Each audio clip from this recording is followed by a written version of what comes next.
शिवसेना या फिर कोई और? किसकी बनेगी सरकार? महाराष्ट्र में हो रहे चुनावों के नतीजे आने वाले हैं। नतीजों में शिवसेना की स्थिति कैसी रहेगी? क्या शिवसेना विपक्ष पर अपनी विजय पताका लहरा पाएगा या शिवसेना को करारी हार मिल सकती है?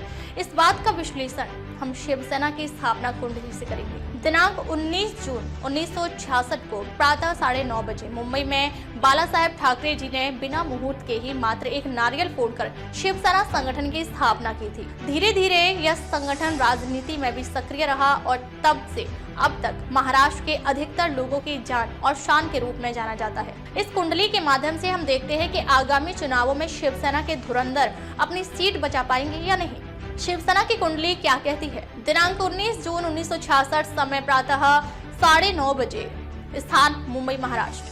कर्क लग्न तथा मिथुन राशि की कुंडली बनती है, जिसमें पंचम भाव में वृश्चिक राशि का केतु, नवम भाव में शनि, दशम भाव में शुक्र, एकादश भाव में राहु तथा मंगल और द्वादश भाव में सूर्य, चंद्र, बृहस्पति तथा बुध है। यह कुंडली यदि राजनीतिक दृष्टि से देखी जाए तो बहुत मजबूत कुंडली है, क्योंकि इस कुंडली में छठे भाव का स्वामी बृहस्पति द्वादश भाव में विपरीत राजयोग बना रहा है तथा द्वादश भाव का स्वामी बुध भी द्वादश भाव में ही है और यह भी विपरीत राजयोग बना रहा है। लग्न का स्वामी चंद्रमा द्वादश भाव में है, जिसे कुछ अच्छा तो नहीं कहा जाएगा, लेकिन बृहस्पति के साथ होने से चंद्रमा का बाल बढ़ जाता है तथा धन का स्वामी सूर्य भी द्वादश भाव में ही है।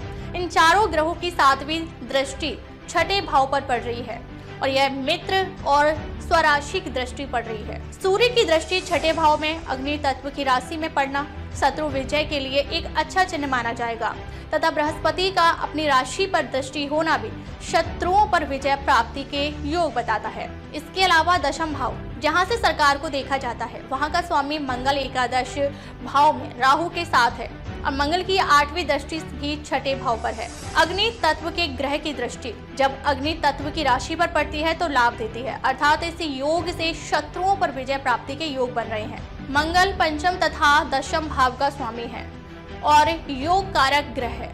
दशम भाव का स्वामी जब राहु के साथ हो तो राहु राजनीति में असामान्य सफलता प्रदान करता है। इसके अलावा यदि छठा भाव, जिसे शत्रु भाव कहा जाता है, वहां पर हम देखें तो 5 ग्रहों की दृष्टि है, जिसके कारण शत्रु पक्ष पर विजय प्राप्ति के प्रबल योग बन रहे हैं। निष्कर्ष, दशा अंतरदशा के अनुसार निष्कर्ष निकाले।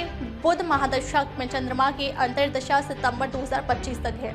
चंद्रमा द्वादश भाव में है तथा छठे भाव को देख रहा है। शरीर बल में चंद्रमा का बल 0.68 है, जो कि काफी कमजोर कहा जाएगा। यदि हम चुनाव की दृष्टि से देखें तो विपरीत राजयोग वाले ग्रह की महादशा चल रही है, जो कि शत्रु पक्ष पर विजय बनाने के लिए पर्याप्त है, लेकिन अंतरदशा का स्वामी शरीर बल में कमजोर है, इसलिए जीत हासिल करने में बहुत अधिक ही स्थान होगी और चुनाव के परिणाम जीत का फैसला बहुत ही कम वोटों के अंतर से शिवसेना के पक्ष में प्रबल होने की संभावना है।